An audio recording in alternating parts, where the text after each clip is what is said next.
આપણા સૌના લોકપ્રિય આપણા આદર્શ નેતા એવા ભાઈ શ્રી ચૈતરભાઈ વસાવાના સમર્થનમાં આયોજિત સામાજિક સભામાં ઉપસ્થિત મહારાષ્ટ્ર, રાજસ્થાન, ગુજરાત, અલગ અલગ બધા જિલ્લાઓમાંથી અને રાજ્યોમાંથી પધારેલા આદિવાસી સમાજના સૌ યુવાનો, વડીલો, આગેવાનોને મારા જય જોહાર, જય આદિવાસી. મંચ ઉપર ઉપસ્થિત ગુજરાતભરના આદિવાસી સમાજ માટે હંમેશા જેઓ લડે છે એવા ભાઈ શ્રી આનંદભાઈ પટેલ, હંમેશા જેમણે ચૈતરભાઈની સાથે ખભે ખભો મિલાવી અને ગુજરાતભરના મુદ્દા ઉઠાવ્યા છે એવા શ્રી સુદાનભાઈ ગઢવી, ચૈતરભાઈની સાથે મળી અને આદિવાસી વિસ્તાર માટે, અમારી પાર્ટી માટે, ગુજરાત માટે હંમેશા જેમણે કામ કર્યું છે એવા ભાઈ શ્રી મનોજભાઈ સોરઠિયા, મહારાષ્ટ્ર અને રાજસ્થાનથી પધારેલા આદિવાસી સંગઠનોના સૌ આગેવાનશ્રીઓ, નિવૃત્ત આઈએએસ સાહેબશ્રી, બધાયનો પહેલા તો હું ખૂબ ખૂબ આભાર વ્યક્ત કરું છું કે આ મુશ્કેલ ઘડીમાં બધાય એક થઈને ભેગા મળીને ચૈતરભાઈની સાથે ઊભા છે. દોસ્તો, ચૈતરભાઈ વસાવાને સરકારે સ્થાપેલી સરકારના પૈસાથી ચાલતી સરકારની અદાલતે 7 વર્ષની સજા આપી અને સરકારે સ્થાપેલી સરકારના નિયમથી ચાલતી અદાલતે જે સજાનો ચુકાદો સંભળાયો, એ સજા, એ ચુકાદો આ જનતાની અદાલતમાં લઈને અમે બધા આવ્યા છે કે તમને એ માન્ય છે કે નહીં. લોકતંત્રમાં સરકાર કે કાયદો કે વ્યવસ્થા આ બધી જ વસ્તુ કરતા સર્વોપરી છે જનતાનો ઈરાદો, જનતાના આશીર્વાદ, જનતાની આશા શું છે. સરકારની પોલીસ સ્ટેશન, સરકારના સરકારી વકીલ, સરકારની ફોરેન્સિક લેબોરેટરીઓ, સરકારનો ફરિયાદી, સરકારની તપાસ, સરકારનો દલીલ, સરકારનું બધું જ, પણ જનતાની અદાલતમાં સરકારનું ના ચાલે. આ જનતાની અદાલત ભેગી થઈ છે, આદિવાસી સમાજની અદાલત છે.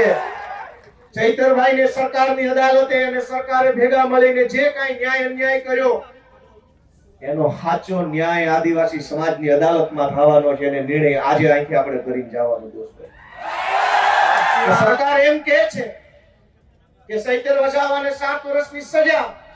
આ જનતાની અદાલતના કરોડો ન્યાયાધીશો તમે અહીંયા ઊભા છો, તમે કહો તમે શું સજા કરશો ભાજપને? જો ભાજપની સરકાર ચૈતર વસાવાને 7 વર્ષની સજા કરે તો આદિવાસી સમાજની અદાલતમાં ભાજપને 70 વર્ષની જેલની સજા આપણે કરવાની છે. આવનારા 70 વર્ષ સુધી ભાજપનું બટન નહીં દબાવવાનું અને એને સજા આપવાનો નિર્ણય આજે આ જનતાની અદાલતમાં થવો જોઈએ. લોકશાહીમાં જનતાથી મોટું હોય કોણ? જનતાથી મોટું કોણ? જનતાથી મોટી પોલીસ નહીં, જનતાથી મોટું જંગલ ખાતું નહીં, જનતાથી મોટા મુખ્યમંત્રી પણ નહીં, સૌથી મોટી જનતા.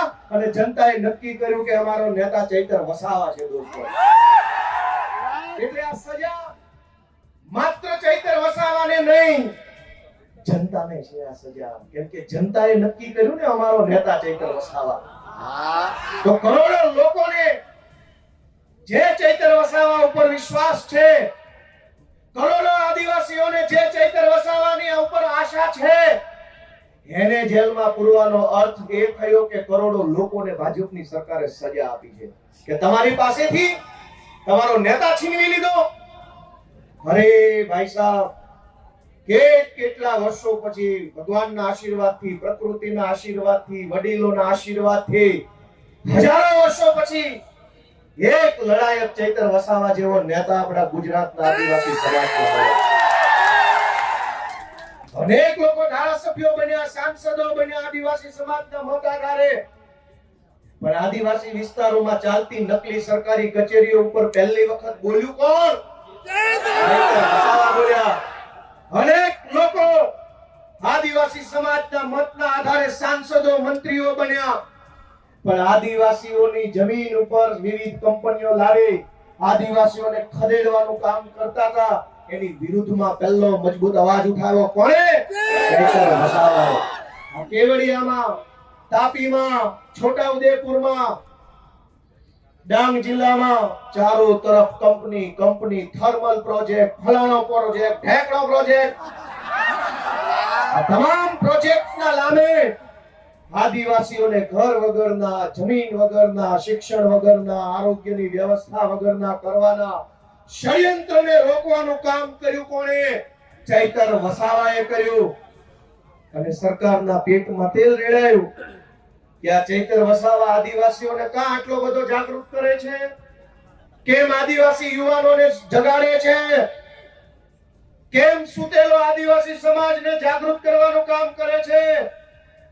ચૈતર વસાવાનો ગુનો એ નથી કે જંગલ વિભાગના કર્મચારી સાથે બોલાચાલી કરી. ગુનો તો એ છે કે જંગલની જમીન તમારી છે અને તમને અપાવવાની છે, એની જાગૃતિ સમાજમાં લઈને આવે. ચૈતર વસાવાએ જો બીજા ભાજપના આદિવાસી નેતાઓની જેમ રૂપિયા બનાવ્યા હોત તો જેલમાં હોત કે ઘરે હોત?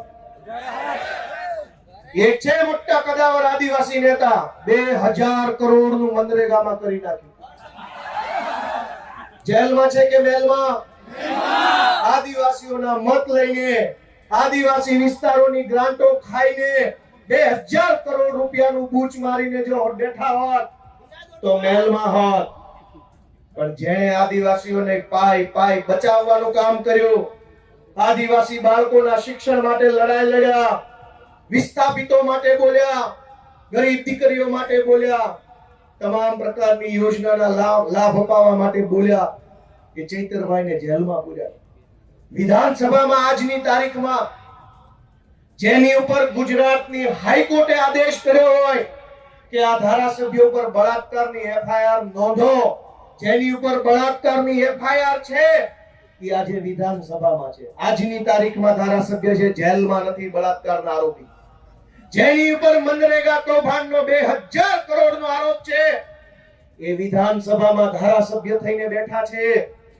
જેની ઉપર જમીનો પચાવી પાડવાનો કેસ ચાલે છે 200 કરોડનો, એ અત્યારે ધારાસભ્ય છે. ગુજરાતના તમામ ચોર, લુચ્ચા, લફંગા, લબાડ, તોડબાજ, બળાત્કારી, ભ્રષ્ટાચારી, ધંધા કરનારા બધા જ લોકો આલિશાન જિંદગી જીવે છે. અને એક મામૂલી ગુનાની અંદર ચૈતર વસાવાને 7 વર્ષની સજા. 7મા ધોરણમાં ભણવામાં આવતું કે દેવડીએ દંડાય છે ચોર મુઠ્ઠી ઝારના, ને લાખ ખાંડી લૂંટનારા મહેફિલે મંડાય છે. કરોડોના કૌભાંડ કરનારા લોકો વટથી ફરે છે અને આદિવાસી સમાજ માટે લડનારા ચૈતર વસાવાને જેલમાં પૂર્યા છે. દોસ્તો, મારી તમને એટલી વિનંતી છે કે લડાઈ બહુ લાંબી છે. આજે આપણે બધા અહીંયા ભેગા થયા છીએ, અહીંયા આકલા પડકારા, જુસ્સો, આમ કરી નાખું તેમ કરી નાખું કરીએ છીએ. પણ સાચું આમ અને તેમ કરવાનું ટાણું છે ને એ મતદાનના દિવસે આવતું હોય.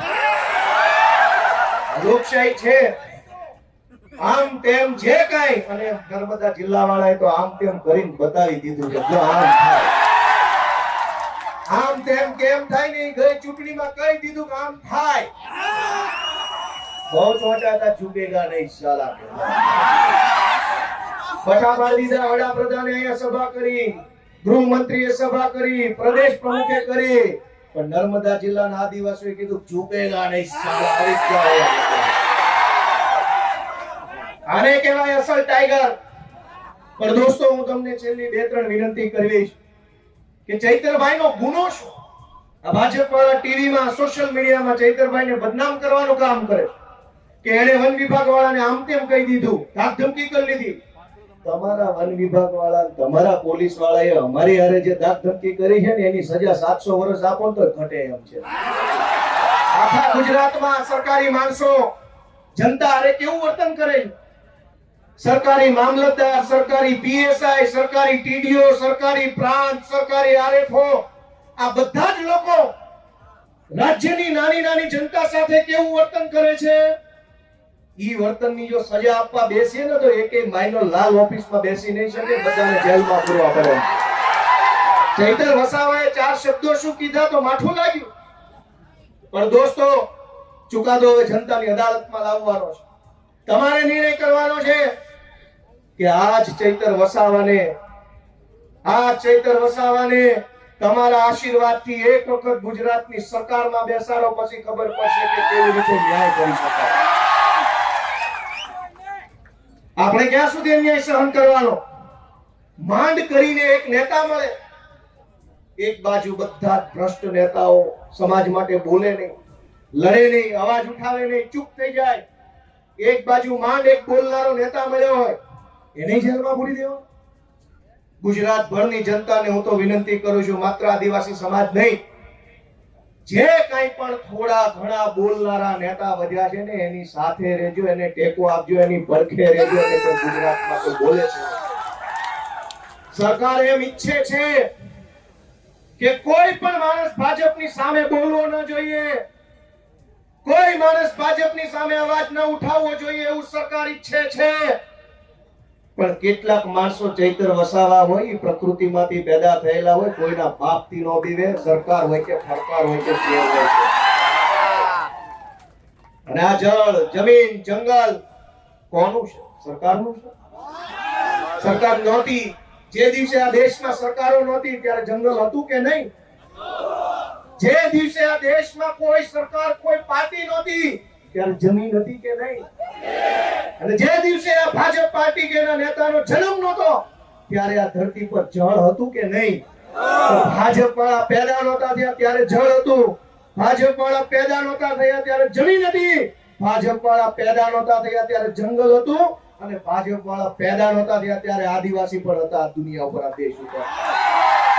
તમારી પોલીસ, તમારું ફોરેસ્ટ, તમારા બધા માણસો એ તો હમણાં આવ્યા. આ તો સદીઓથી હાલતી આવતી વ્યવસ્થા છે ને એને સંભાળીને રાખનારો આદિવાસી સમાજ છે દોસ્તો. આદિવાસી સમાજ જળ, જમીન, જંગલની રક્ષા કરે અને આદિવાસી સમાજની રક્ષા ચૈતર વસાવા કરે છે. એ વાત ભાજપ વાળાને ગમતી નથી. દોસ્તો, અમારી લીગલ ટીમે મહેનત કરી અને હાઈકોર્ટમાં અપીલ ફાઇલ કરી. જે કંઈ પણ ખેડૂતો, બહેનો, ચૈતરભાઈ અને શકુંતલાબેન સિવાયના બીજા જે કાંઈ મિત્રો જેલમાં છે અને ચૈતરભાઈ સહિત બધાય એમની અપીલ હાઈકોર્ટમાં ફાઇલ કરી. અને શકુંતલાબેન જે નાનું બાળક છે એમને હાઈકોર્ટે છોડી મૂકવાનો આદેશ આપ્યો. એ આપણા માટે બહુ સારી બાબત કહેવાય. અને બહુ જલ્દી તમામ આપણા જે કાંઈ પણ સાથી મિત્રો જે નિર્દોષ જેલમાં છે એમને પણ વહેલી તકે જેલ મુક્તિ થાય એના માટેના તાબડતોબ પ્રયત્નો સતત ચાલુ છે. અને બહુ વહેલી તકે આપણને સારા સમાચાર મળે એવી હું આશા રાખું છું. આપ સૌને મારી એક જ વિનંતી છે કે આ લડાઈમાં ચૈતર વસાવાને, એના પરિવારને, એના બાળકોને ક્યાંય પણ એક સેકન્ડ પણ આપણે બધાએ, હું અને તમે ભેગા મળી એકલા નથી પડવા દેવાના. જ્યાં જરૂર પડે, જેવી જરૂર પડે, જ્યારે જરૂર પડે ત્યારે આપણે બધાએ સાથે ઊભું રહેવાનું. અમે બધાએ આજે સાથે છીએ. ચૈતરભાઈ સાથે બહુ પારિવારિક સંબંધ છે મારે. આમ તો હું જે કાંઈ બોલું છું આજે બહુ દુઃખ થાય છે. વિધાનસભામાં ચૈતરભાઈ મારી બાજુમાં બેસે, અમે ખૂબ વાતો કરી.